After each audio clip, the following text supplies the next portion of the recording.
Hello everyone, this is Mitali. I'm a management consultant and I welcome you all to my third lecture, and today's topic is SWOT analysis. So what do you mean by the SWOT analysis? SWOT analysis is a strategical planning technique used to help a person or organization to identify its strength, weaknesses, opportunities and threat related to business. SWOT analysis एक ऐसा technique है जिसके through you can identify your strength, weaknesses, opportunities and threat related to your business. It was created in 1960s by Albert Humphrey of Stanford Research Institute. Clear है सबको? क्योंकि ये एक इस टेक्निक के through you can identify about your strength, weakness, opportunity and threats. What is the objective of स्वॉट analysis? Objective की अगर हम बात करते हैं तो मेन ऑब्जेक्टिव जो स्वॉट एनालिसिस का है वो है the primary objective of a स्वॉट analysis is to help organisation develop a full awareness of all the factors involve in business making. क्योंकि स्वॉट एनालिसिस के थ्रू आपको पता चलता है, you come to know about your strength, weakness, opportunity, threat, जिसके through आप अपने ऑर्गेनाइजेशन के डिसीजंस प्रॉपर ले सकते हैं. क्योंकि आपको अवेयरनेस मिलती है कि आपके ऑर्गेनाइजेशन में क्या हो रहा है, कहाँ पे है, स्टैंड कर रहे हैं आप. एक तरह की स्कैनिंग होती है, ये it's a scanning of your organisation. So primary objective स्वॉट एनालिसिस का ये है कि आपको हेल्प ऑन कराए अपने डिसीजंस को लेने के लिए. When should you perform a SWOT analysis? So SWOT analysis should be performed before you commit any sort of action plan for your organization. अगर आप कोई भी एक्शन प्लान लेने जा रहे हो बिजनेस में तो आपको SWOT analysis करना पड़ेगा ताकि आपको पता चले कि आप कहाँ स्टैंड कर रहे हो. Whether you are exploring a new business or new initiatives, अगर आप कोई नए बिजनेस के साथ में या नए बिजनेस प्लान के साथ में या फिर आप कोई नए प्रोडक्ट के साथ में मार्केट में आना चाहते हैं, आपको वहाँ पे भी क्या करना होगा, आपको वहाँ पे भी स्वॉट एनालिसिस कंडक्ट करना पड़ेगा. क्योंकि जब तक आप स्वॉट एनालिसिस नहीं करेंगे हमें पता नहीं चलेगा कि हम कहाँ स्टैंड कर रहे हैं. Revamping internal policies. If you are going to revamp any sort of internal policies तो वहाँ पे भी आपको स्वॉट एनालिसिस करना पड़ेगा. क्योंकि इंटरनल पॉलिसीज में थोड़ी सी भी चेंजेस कहीं ना कहीं पूरे ऑर्गेनाइजेशन में चेंज लाती है. तो आपको ऑर्गेनाइजेशन उस चेंज को लाने के लिए तैयार है या नहीं है, उसके लिए आपको स्वॉट एनालिसिस करना पड़ेगा. Alternating a plan Midway. आपने अगर कोई प्लान में अल्टरेशन करनी है या उसको चेंज करना है, वहाँ पे भी आपको स्वॉट एनालिसिस करना पड़ेगा. क्योंकि स्वॉट एनालिसिस नहीं करेंगे तो आपको पता नहीं चलेगा कि जो आप प्लान में चेंजेस कर रहे हैं वो कितना फ्रूटफुल है आपके लिए. इसीलिए आपको वहाँ पे भी स्वॉट एनालिसिस कंडक्ट करना होगा. So it is wise to perform a general स्वॉट analysis to just check your current landscape of your business. Basically आपको ये एक रूटीन चेकअप की तरह करनी चाहिए. जैसे आप अपने हेल्थ को जानने के लिए whether you are healthy or not एक रूटीन चेकअप करते रहते हैं, कराते हो, वैसे ही हम अपने ऑर्गेनाइजेशन को हेल्दी रखने के लिए या फिर पता करने के लिए कि हमारा ऑर्गेनाइजेशन हेल्दी है या नहीं है, तो टाइम टू टाइम एक रूटीन चेकअप की तरह से स्वॉट एनालिसिस को कंडक्ट करते रहना चाहिए. इससे क्या होगा कि आप अपनी स्टेबिलिटी को भी बचा सकते हैं. आप देख सकते हैं कि आप कहाँ स्टैंड कर रहे हैं, आपका ऑर्गेनाइजेशन कहाँ स्टैंड कर रहा है, मार्केट में थ्रेट्स को लेने के लिए वो कितना तैयार है, आपके स्ट्रेंथ कहाँ कहाँ पे है, आपकी वीकनेसेस कहाँ कहाँ पे है जिसको आपको हटाना है. ये सारी चीज़ें जो होती हैं आपको बताती हैं और आपको हेल्प ऑन कराती है आपके ऑर्गेनाइजेशन को हेल्दी रखने के लिए. So this is what we called a स्वॉट मैट्रिक्स. इसको हम बोलते हैं स्वॉट मैट्रिक्स. पहले रो में आप देख रहे हो स्ट्रेंथ एंड वीकनेसेस हैं, दूसरे रो में अपॉर्चुनिटी एंड थ्रेट्स हैं. पहले रो की अगर हम बात करें स्ट्रेंथ और वीकनेसेस की, that are called internal factors. Internal factors इसलिए क्योंकि ऑर्गेनाइजेशन के विद इन लाई करती है and they are under your control, you can control them. दूसरे रो की अगर हम बात करें तो दूसरे रो में है opportunity and threat and they are termed as external factors. External इसलिए क्योंकि they don't lie within your organisation, they lie always outside the organisation.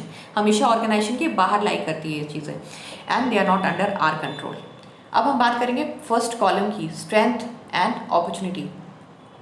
Strength and opportunities always help you to achieve your goal and targets. इसीलिए हम इसको बोलते हैं helpful for your objectives. अब हम second column की बात करेंगे, वीकनेसेस एंड थ्रेट की, जहाँ पे इसको हम बोलते हैं हार्मफुल फॉर योर ऑब्जेक्टिव. क्योंकि वो हमेशा ऑब्स्टिकल पैदा करती है आपकी ग्रोथ को अचीव करना है, आपके ग्रोथ के लिए, आपके टारगेट्स के लिए। तो इसलिए हमेशा ये हार्मफुल होती है आपके ऑर्गेनाइजेशन के लिए। क्लियर है? अभी यहाँ पे मैंने स्ट्रेंथ के नीचे लिखा है बिल्ड। बिल्ड इसलिए क्योंकि स्ट्रेंथ आपको हमेशा हेल्प कराती है आपके ऑर्गेनाइजेशन को बिल्डअप करने के लिए। जितना आपके पास स्ट्रेंथ होगा उतनी कंपनी ग्रो करेगी। वीकनेसेस कमज़ोर करती है ऑर्गेनाइजेशन को, तो उसको हमें श्योर करना है। अपॉर्चुनिटी, ऑब्वियसली अपॉर्चुनिटीज़ में हमेशा इन्वेस्ट करिए। इन्वेस्ट करेंगे तभी आपको क्या मिलेगा? ग्रोथ मिलेगा, रेवेन्यू मिलेगी। इन्वेस्टमेंट आप करोगे तभी आपको रेवेन्यू जनरेट होगा। तो यहाँ पे भी वही सेम है, अपॉर्चुनिटीज़ में जितना आप इन्वेस्ट करोगे कहीं ना कहीं आपको क्या होगा? पेबैक क्या मिलेगा? रेवेन्यूज जनरेट होगा वहाँ पे।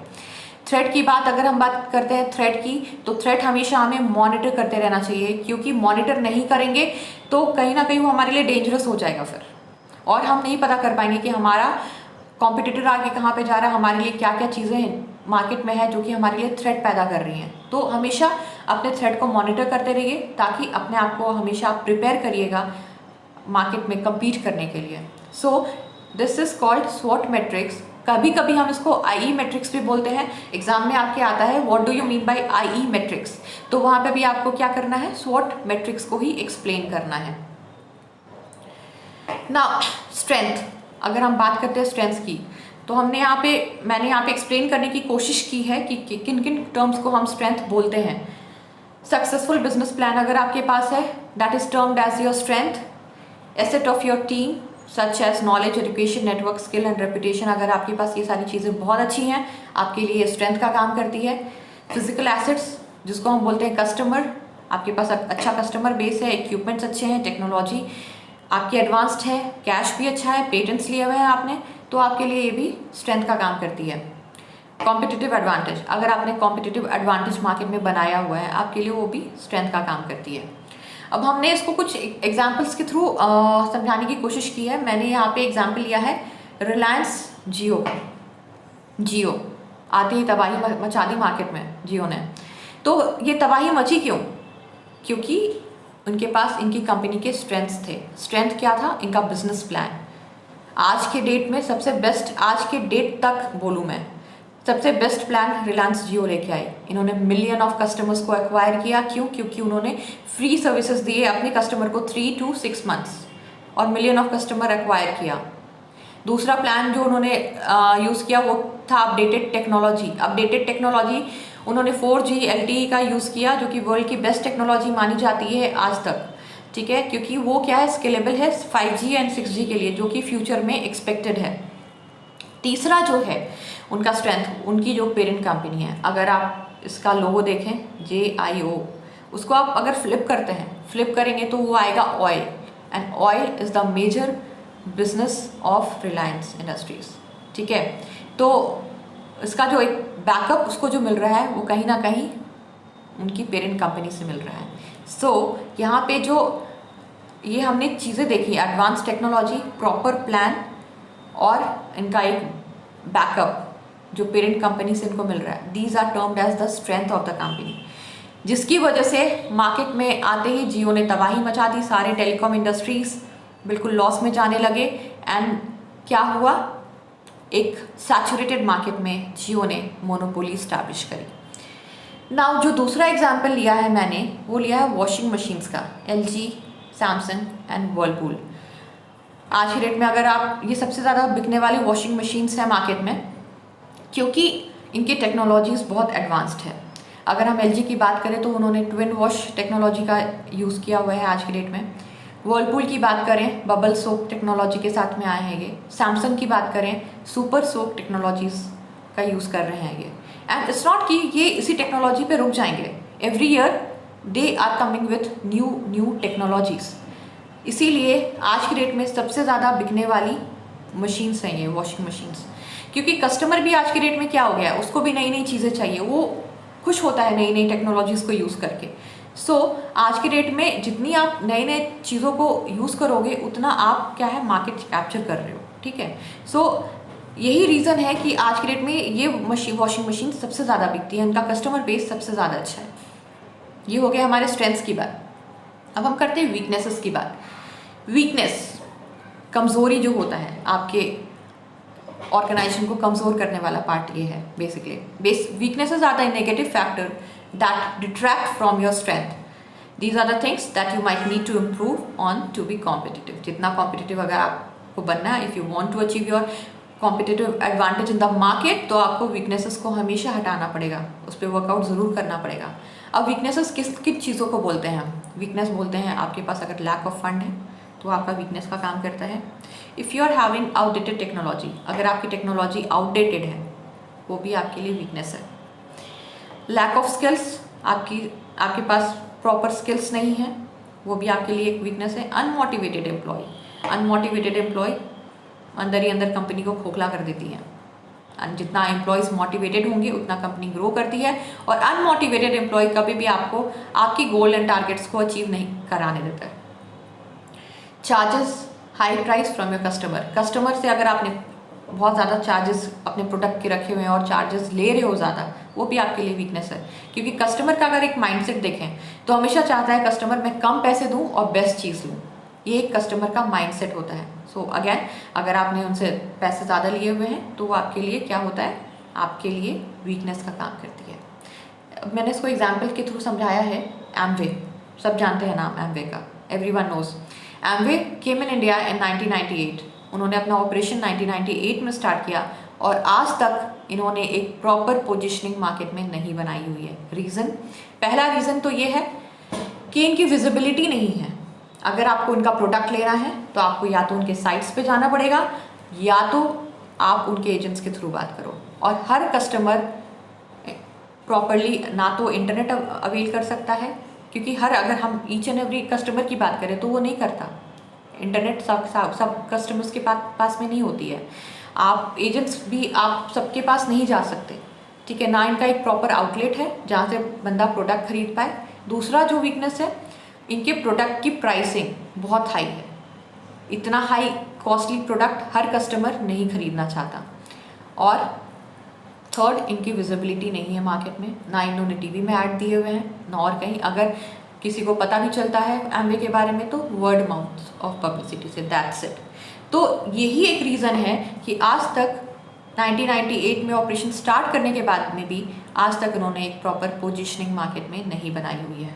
Now coming down to Onida, एक टाइम पे उनका बहुत नाम था मार्केट में, बहुत अच्छा कस्टमर बेस भी था मार्केट में, बट आज के डेट में ये लैग बिहाइंड करती है।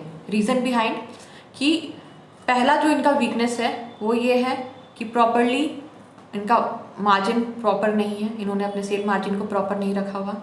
दूसरा, इनका जो है कस्टमर बेस इनका सिर्फ वो इंडिया को केटर करते हैं, इनका जो मेन फोकस है वो इंडियन कस्टमर्स हैं, जबकि आज के डेट में लोग ग्लोबली मार्केट में डील कर रहे हैं, ठीक है।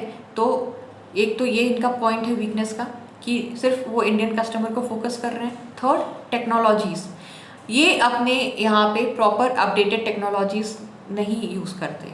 इन्होंने अपडेटेड टेक्नोलॉजीज़ के साथ में पेस नहीं रखा हुआ, जबकि आज का जो वर्ल्ड है वो टेक्नोलॉजिकल एडवांसमेंट का वर्ल्ड है। सो यहाँ पे यही रीज़न है कि ओनिडा आज के डेट में उतना सक्सेसफुल नहीं है। नाउ अपॉर्चुनिटीज़, अब हम बात करते हैं अपॉर्चुनिटीज़ की, जिसको हम बोलते हैं external factor. Opportunities refer to the favourable external factor that could give an organisation a competitive advantage. Again, opportunities की अगर हम बात करें तो आप जितना उसमें इन्वेस्ट करोगे आपको उतना कॉम्पिटिटिव एडवांटेज मिलेगा। क्या क्या किन किन चीज़ों को हम अब अपॉर्चुनिटी बोलते हैं? इनोवेशंस, अगर आप इनोवेशंस के साथ में मार्केट में आते हैं आपको वो अपॉर्चुनिटी प्रोवाइड कराता है, क्योंकि आज के डेट में कस्टमर्स भी चाहता है कि वो इनोवेटिव प्रोडक्ट्स को यूज़ करें। डिमांड, अगर आपके प्रोडक्ट का डिमांड ज़्यादा है तो वहाँ पे भी वो आपके लिए एक अपॉर्चुनिटी प्रोवाइड कराता है। एनवायरमेंटल चेंजेस की अगर हम बात करें तो एनवायरनमेंट में जो चेंजेस होते हैं उसमें नेगेटिव और पॉजिटिव दोनों चीज़ें होती हैं, तो आपको टाइम टू टाइम अपने आप को मोल्ड आउट करना पड़ता है एनवायरमेंटल चेंजेस के according. Rising education level globally, ये भी आपके लिए अपॉर्चुनिटी का काम करती है। न्यू मार्केट्स को टैप करना हमेशा अपॉर्चुनिटी दिलाता है। कभी कभी कुछ ऐसे मार्केट्स होते हैं जो कि अनटैप्ड होते हैं, तो हमेशा आप देखो कि कौन सा मार्केट अनटैप्ड है और वहाँ पे जाके उसको प्रॉपरली, अगर आपने वहाँ पे अवेल किया है अपने प्रोडक्ट्स को, अगर आपने वहाँ पे अपने बिजनेस या ऑपरेशन स्टार्ट किए हैं, तो आपके लिए वो अपॉर्चुनिटी का काम करती हैं। Support from local authorities, local authorities से अगर आपको सपोर्ट है तो वो भी आपके लिए अपॉर्चुनिटी का काम करती है। अब हमने इसको एक्सप्लेन किया हुआ है एग्जाम्पल्स के थ्रू। मैंने लिया हुआ है यहाँ पे एग्जाम्पल जूम ऐप का। आज के घर में, आज के डेट में अगर हम बात करें तो घर घर में ये जूम ऐप पहुँच चुका है। एक टाइम था जबकि जूम ऐप की अगर हम बात करें तो जूम ऐप सिर्फ और सिर्फ कहाँ तक था, they were used only for the meetings, offices में यूज़ होता था। बट क्या हुआ, पैंडेमिक सिचुएशन आया, ईयर 2020 में पैंडेमिक आया। पैंडेमिक में क्या हुआ, सबसे ज़्यादा अगर किसी कंपनी ने एक्सप्लोर किया है अपने बिजनेस को तो वो है जूम ऐप। क्योंकि जूम ऐप आज के डेट में जितने ऑनलाइन क्लासेस हो रहे हैं जूम ऐप के थ्रू हो रहे हैं, मीटिंग्स हो रही हैं जूम ऐप पे, यहाँ तक कि बर्थडे सेलिब्रेशंस हो रहे हैं जूम ऐप पे। सो अगर हम कंपेयर करें प्रीवियस ईयर के रेवेन्यू से इस साल का रेवेन्यू, उन्होंने फर्स्ट क्वार्टर में ही बहुत ज़्यादा अचीव कर लिया है। तो जूम ऐप ने क्या किया, एनवायरमेंटल चेंजेस के अकॉर्डिंग अपने आप को मोल्ड आउट किया और क्या हुआ, उन्होंने अपॉर्चुनिटी को अवेल किया। जो दूसरा एग्जाम्पल मैंने लिया है वो भी लिया है पेटीएम का। पेटीएम वॉज द कंपनी जिन्होंने सबसे ज़्यादा अपना बिजनेस कब एक्सप्लोर किया, जबकि इंडिया में डिमोनेटाइजेशन हुआ था। तो जब डिमोनेटाइजेशन हुआ यहाँ पे एंड द हम सारे लोग कैशलेस पेमेंट्स के लिए सोच रहे थे, so Paytm came and availed the opportunity. और आज के डेट में भी लोगों के पास में पेटीएम है, आज के डेट में भी वो चीज़ कंटिन्यूड है। So these are the examples जो कि आप देखो कि पैंडेमिक सिचुएशन था, बहुत सारी कंपनी लॉस में जा रही थी, बट जूम ने अपना क्या किया, यहाँ पे अपॉर्चुनिटी अवेल की एंड जहाँ और सारी कंपनीज लॉस में जा रही है इन्होंने रेवेन्यू जनरेट किया। सेम पेटीएम के साथ भी हुआ, इन्होंने प्रॉपरली एनवायरमेंटल चेंजेस के अकॉर्डिंग अपने आप देखा कि अपॉर्चुनिटी है यहाँ पे एंड इन्होंने उस अपॉर्चुनिटी को अवेल किया। सो क्लियर, अपॉर्चुनिटीज़ किसको बोलते हैं। अभी हम देखेंगे थ्रेट्स। थ्रेट्स, डर क्या होता है। Threats are anything that could cause damage to your organisation, venture और प्रोडक्ट। डेंजरस होता है वो हमारे लिए। दिस कुड इंक्लूड एनीथिंग, जिसमें हम बात कर सकते हैं अपने कॉम्पिटिटर्स की, कॉम्पिटिशन फ्रॉम योर कंपनीज जिसको हम कॉम्पिटिटर बोलते हैं। शॉर्टेज इन सप्लाईज, सप्लाई में शॉर्टेज हो। अनफॉरसीन थ्रेट्स जिसको आपने कभी इमेजिन भी नहीं किया, हमने सोचा नहीं, हमने प्लान भी नहीं बनाया, वो जैसे जनरली जो नेचुरल कैलेमिटीज़ होती हैं वो ये अनफॉरसीन थ्रेट्स में आती है, या फिर आपके पैंडेमिक सिचुएशंस जो होते हैं वो भी अनफॉरसीन थ्रेट्स में आते हैं आपके। एग्जाम्पल लिया है मैंने यहाँ पे एडिडास का। एडिडास आई गेस सारे लोग जानते हैं एडिडास के लिए। इट्स वर्ल्ड रीनॉन्ड स्पोर्ट्स कंपनी जो कि स्पोर्ट्स से रिलेटेड चीज़ों को बनाती है। तो पहला, जैसा मैंने देखा यहाँ पे बताया आपको कि कॉम्पिटिटर्स आपके लिए आपके थ्रेट होते हैं, तो एडिडास के लिए उनके जो कॉम्पिटिटर्स हैं वो थ्रेट हैं, जिसमें नाइकी एंड प्यूमा है। इनका जो डिज़ाइन है एडिडास का वो कहीं ना कहीं बहुत लिमिटेड है, तो वो भी एक वीकनेस का काम करती है इनके लिए, ठीक है, क्योंकि कस्टमर बहुत डिमांडिंग है आज के डेट में।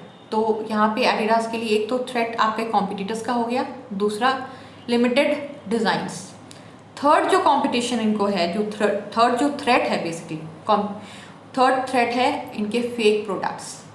मार्केट में जाइए, आपको लोकल मार्केट में भी 200, 100, 300 के आपको इसके टी शर्ट्स, एडिडास के टी शर्ट्स, शूज़ बहुत कम प्राइस में मिल जाएंगे एंड प्रॉपर लोगों के साथ में मिल जाएंगे।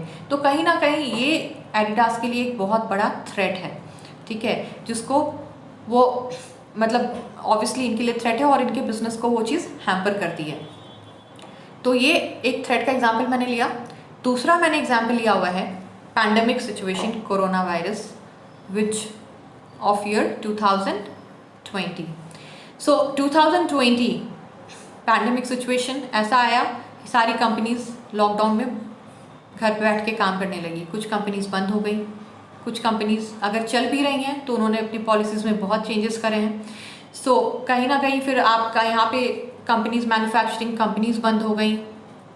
कंपनीज अगर चल भी रही हैं लॉस हो रहा है इकोनॉमिकली। आप अगर इकोनॉमी की बात करें तो वर्ल्ड की इकोनॉमी हिल गई है बिल्कुल, उनको बहुत ज़्यादा लॉस हुआ है और बहुत सारी कंपनीज़ ने अपने एम्प्लॉयज़ को निकाल दिया है, बहुत सारी कंपनीज़ ने सैलरी कट डाउन किया है। सो बेसिकली कंपनीज़ को लॉस हुई है और वो लॉस क्यों हुई है, इस पैंडेमिक सिचुएशन को लेके हुई है जिसमें कोई कुछ भी नहीं कर सकता था। सो कंपनीज़ ने अपना एक प्रॉपर फिनेंशियल ईयर प्लानिंग की हुई होगी, फिनेंशियल ईयर 2020 एंड 21 की प्लानिंग हो रखी होगी, बट ये एक पैंडेमिक सिचुएशन आया जिसने सारी चीज़ों को तबाह कर दिया एंड चीज़ें जैसी सोची हुई थी वैसी नहीं हुई। बहुत लोगों के जॉब चले गए, उनके लिए भी एक लॉस था।